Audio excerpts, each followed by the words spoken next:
जी को कुछ सुनना है, कुछ याद ना आवे तो गीत गोविंद सुनाओ, कुछ याद ना आवे तो गोपी गीत सुनाओ, कुछ याद ना आवे तो कोई पद सुनाओ, और अगर कर सको, इतने रसिक जन, इतने कथाकार कथा कर रहे हैं, सबकी कथा यूट्यूब पे आती है, सुनो एक चरित्र उसमें से ठाकुर जी को सुनाओ,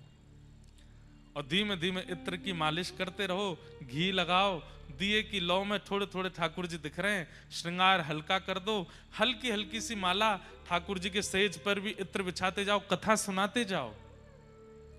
और बढ़िया प्रेम से ठाकुर जी को फिर वहां पे पढ़ा दो। धीमे धीमे चरण दबाते रहो जब तक चरित्र पूरा ना हो जाए, और जैसे ही चरित्र विश्राम हो, धीमे से बोलो भक्त वत्सल भगवान की, ठाकुर जी को पूरी चदरिया उड़ाए करके दिए बाहर पधरा दो, एक जलझारी रख दो, ठाकुर जी सो गए। जिस घर में, एक बात बोले आपको, भोजन भली बढ़िया ना मिलता हो, पूरा दिन भली मन ना लगता हो, लेकिन रात में बिस्तर बढ़िया मिल गया सोने के लिए, ठाकुर जी फिर दौड़ दौड़ के उसी घर में जाएंगे, बोले यहीं सोऊंगा मैं तो, यहाँ सोवे में बड़ो आनंद आवे, यहाँ शयन करने में बड़ो सुख मिले। ठाकुर जी को शयन कराओ, शयन की सेवा इतनी सुंदर कीजिए बंधुओं, ठाकुर जी आपसे रीझ जाएंगे, और आप अनुभव करेंगे जब आप शयन करने के लिए जाएंगे तो ठाकुर जी आपके शयन में आके अपने शयन के दर्शन करा देंगे कि मैं कैसे सो रहा हूं, ऐसे अनुभव होने लगेंगे। हमारे गिरधर लाल जी कई बार हमसे दूर होते हैं, तो रात्रि में सेवा में कोई अगर त्रुटि हो जाती है शयन में, तो जहां मैं सो रहा होता हूं वहां अनुभव करा देते हैं ठाकुर जी।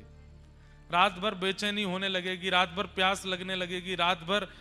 श्वास रुकने लगेगी, घबराहट सी होने लगेगी, मन नहीं लगेगा, नींद नहीं आवेगी, तो समझ जाते हैं कि ठाकुर जी को आज नींद नहीं आ रही है, निश्चित ठाकुर जी के शयन में कोई दिक्कत हुई है।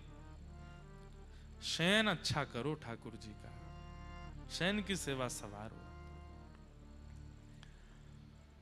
तो नित्य ठाकुर जी को कथा सुनाओ। ठाकुर जी कथा के रसिया हैं, कथा ठाकुर जी कथा के श्रोता हैं।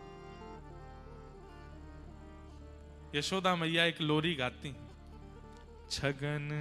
मगन मेरे लाल को आजान दिया, छगन मगन मेरे लाल को आजान दिया,